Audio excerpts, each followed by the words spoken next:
كل واحد من عيالي يركب كاميرا. يلا هات الكاميرا دي كده يا احدث. افرحوا يا عيال، عندنا فضائيه، عندنا فضائيه. يلا نعمل بقى اعلان على البرنامج الجديد.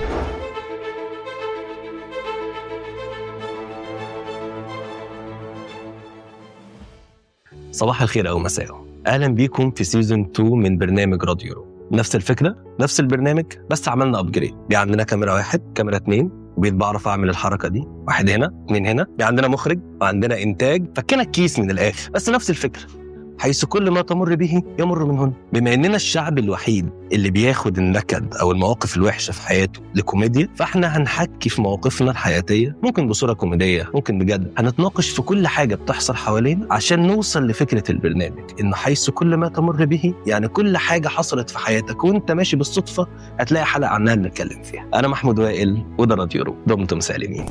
عايزين بقى يبقى نزود 4 كاميرات تاني كده، يجيبوني من كل الاتجاهات لو حبيت أعمل برويتا ولا حاجة.